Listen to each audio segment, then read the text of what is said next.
हम लोग जो बहुत ज़्यादा कॉमन देखते हैं लोगों में मसला, वो होता है ठंडा या गर्म लगने का। तो ठंडा गर्म वाकई लगता है? डेफिनेटली ये लगता है। अब इसमें दो चीज़ें होती हैं कि एक पर्टिकुलर दांत के अंदर आपको ठंडा या गर्म लग रहा है, या फिर आपको तमाम तर दांतों में ठंडा या गर्म लग रहा है। ठीक है। जब आपको सब दांतों में सेंसिटिविटी आती है, that is sensitivity to cold and hot both, कि आपने जैसे कोल्ड ड्रिंक पी है, आपने कहा यार अब मुझे सब दांतों में दर्द हो रही है, या चाय पी है, कॉफ़ी ली है, इसको कहते हैं अ कंडीशन ऑफ जिंजवाइटिस। यानी कि अभी आपके दांतों के ऊपर, जिसको हम इंग्लिश में अपनी टर्म में कैलकुलस कहते हैं, और उर्दू में पाकिस्तानियों को समझाने के लिए हम इसको मास्खोरा या करेड़ा कहते हैं, या पत्थर कहते हैं, जो कि दांतों में लग जाता है। उसकी वजह से जनरलाइज सब दांतों में आपको ठंडा या गर्म लगता है। और इस तरह की कंडीशन में पेशेंट को चाहिए कि वो अपनी स्केलिंग प्लस पॉलिशिंग करवाए। फिर जो डेंटिस्ट होते हैं वो उनको प्रिस्क्राइब करते हैं डिसेंसिटाइजर्स, जिसमें सेंसिटिविटी को रिलीज करने के लिए और ब्लीडिंग को ख़त्म करने के लिए माउथ वॉश और टूथपेस्ट होती है। लेकिन डॉक्टर साहिबा, स्केलिंग कराने से तो हमारे दांत खराब हो जाएंगे। ये पाकिस्तानियों का ना एक बहुत बड़ा मिसकंसेप्शन है, और हम इसका जवाब हर बंदे को ये देते हैं कि उनके ना बड़े बूढ़े कहते हैं, जैसे बाई द एज ऑफ 45, 50, 60 जाके उन्होंने फर्स्ट टाइम स्केलिंग कराई होती है और अचानक उनके दांत हिल जाते हैं। बिल्कुल, ये गलत बात है भाई। आपने जब जिंदगी के पहले 50 साल कभी सफाई नहीं कराई, मास्क हो रहा, करेड़ा आपके दांतों में लगा रहा, कैलकुलस ने आपकी बोन को और मसूड़े को खा लिया, उसे हम उर्दू में मास्क हो रहा इसीलिए तो कहते हैं कि it actually Yeats your gums and your bone. तो जो हड्डी जिसने दांत को पकड़ा हुआ था, डेफिनेटली अब वो नहीं रही। जब वो नहीं रही है तो अब आपके दांत हिलने ही हिलने हैं जब हमने सफाई करनी है। तो जब आपको बड़े ये बात कहते हैं ना, तो आप समझें कि वो सही कह रहे हैं, डेफिनेटली सही कह रहे हैं, आपके दांत हिल जाएंगे। बट उसको हिलने से रोकने के लिए सबसे इंपॉर्टेंट चीज़ ये है कि आफ्टर द एज ऑफ 20 आप ईयरली अपनी सफाई कराते रहें। मैं स्केलिंग को एक इन्वेस्टमेंट कहती हूँ, investment on your teeth and on your health.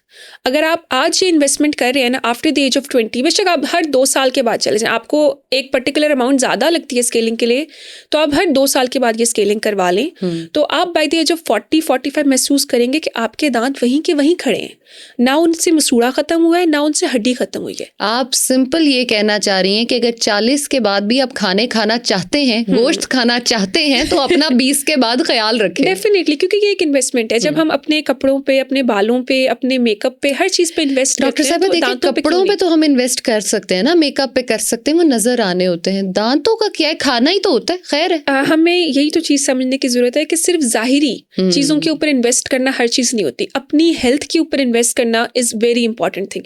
हम मल्टीविटामिन्स भी तो लेते हैं after the age of 20 doctors की प्रिस्क्रिप्शन के बाद। जरूरी तो नहीं है ना कि वो आपको नजर आए, इसीलिए डॉक्टर्स आपको यही कहते हैं कि आप लोग लाजमी स्केलिंग करवाएं।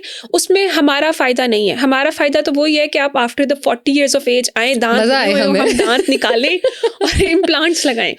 But implants are very painful. they're not painful, ये मिसकॉन्सेप्शन है। नहीं, जब आपने खा के मीठा और ब्रश नहीं किया, आपने इस टेक्निक्स पे भी हम आते हैं, लेकिन जब आपने ब्रश नहीं किया, आपने दांतों पे सारी रात लगा रहने दिया, दिन लगा रहने दिया, तो ऑफ कोर्स अब पेन तो बनेगी ना। ब्रशिंग तो चले एक चीज़ है ना, लोगों को फ्लॉस का भी आइडिया नहीं है। ठीक है, ब्रशिंग तो चले हम करते ही नहीं है ना। पेशेंट आता है आप एक डेंटिस्ट के पास, आप यकीन करें 90% of the patients have cavities between their two teeth, just because have never clean their teeth between themselves ना। तो एक फ्लॉस एक टेक्निक है जो कि हमें यूज़ करनी चाहिए। ब्रशिंग तो हम प्रॉपर करते नहीं है, ठीक है, which is required 2 times a day and for 2 minutes। और ये भी एक पर्टिकुलर टाइम होता है कि भाई आपने नाश्ते के बाद, जब आप कहीं जा रहे हैं, आपने अपना नाश्ता कर लिया है, उसके बाद आपने 3 to 4 hours के बाद मील लेना है, तो आप पहले अपनी ब्रशिंग करें, फिर आप घर से निकलें। इससे आपको ना 2 चीज़ें मिलती हैं, एक फ्रेश ब्रेथ मिलती है और दूसरा आपकी क्लीन माउथ कैविटी मिलती है। ठीक है, और रात में सोने से पहले आप ब्रश करें, उसके बाद आप पानी वगैरह पी सकते हैं, यस, कोई कोल्ड ड्रिंक वगैरह नहीं और दूध भी नहीं, और फिर आप सोएं। तो ये एक चीज़ है ब्रशिंग की, कि आपके ब्रशिंग को 2 times आपने किस टाइम करना है और 2 minutes के लिए करना है। और कोई इसका स्पेसिफिक मोशन है? हाँ, इसका स्पेसिफिक मोशन है। सबसे पहली चीज़ तो पेशेंट्स हार्ड ब्रश यूज़ करते हैं। अभी कल एक पेशेंट मुझे कह रही थी कि हमें मज़ा नहीं आता सॉफ्ट ब्रश से, हमें लगता ही नहीं है कि दांत साफ़ हुए हैं। भाई आपको चाहिए आप सॉफ्ट ब्रश यूज़ करें और नरम हाथों से अपने दांतों को ब्रश करें in a circular motion from your gums towards your teeth, यानी कि आपने अपने गम्स से अपने दांतों की तरफ आना है ताकि आपका मसूड़ा आपके दांत की तरफ रहे।